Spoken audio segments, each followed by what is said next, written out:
Well, welcome along to the England change room. Welcome to Andy, to Mike and to Graham. Great to have you all with us. What kind of an impact can the supporters have for those that wear the shirt? We saw in the Olympics how the nation got behind GB and we saw what difference it made to the actual athletes. What for you is the best part of Test Match Day from a coaching perspective? Standing in front of 70,000 people singing the anthem, I think is one of the best. You know, as a player you loved it and that's when you got your adrenaline, and now I'm very fortunate, well we're very fortunate to be in that position again as coaches, without the physicality, without the pain that goes with it. But yeah, for me that is, you know, it's the best thing for me. What about the levels of pride? I mean, do you, when you know, on game day you put the rose on, you go out, you've got a direct impact in what is going to happen for England. I mean, do you ever stop just to think, don't get it wrong, don't get it wrong, but also, you know, I'm very proud of what I do and the role that I have in this team. Just going back to the support, I don't think it's ever been as good pulling up to Twickenham here as a player and as a coach. I think we're spoilt really with our support, and that gives you even more of a boost. As Catt said earlier, singing the anthem.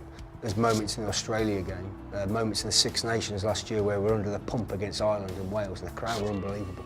The crowd, you know, got us through. What about guys who've influenced you as a coach? You obviously played on a number of high-profile coaches. Cherry-picking bits from each, I imagine, but who are the guys now that you look back on and thought they had a huge impact on you? Brian Ashton, for me, Brian Ashton as a player into coach. And then Toby Boothler, now is my first sort of 2-3 years into the coaching setup. He taught me a hell of a lot about, you know, you've got to take the emotion out of coaching. You know, you can't do what you did as a player. And how difficult is that transition? It depends on what type of person you are, I think. You need the emotion in there every now and again, but you do need to take a step back and actually see what's best for the players. But yeah, it's good fun at the end of the day, and it's what we love doing. We hear a lot about home advantage. I mean, why for you does home advantage matter? What does that actually do as a coach and a player?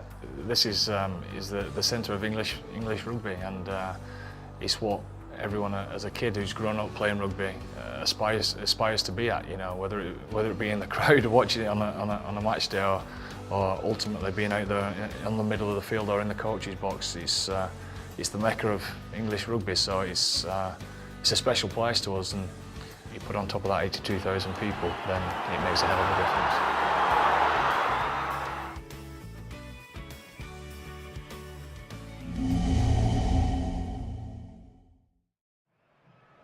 To be part of, and I was very, very fortunate to be part of an amazing team that was able to do that. So yeah, the actual emblem means a hell of a lot to the people around the country too. It's still something that I'm very proud of. You know, to play for your country in both colours is very special. There's more of me who's been involved with the Lions as a coach. That was special. So those 2 lines towards as a coach were massive to me.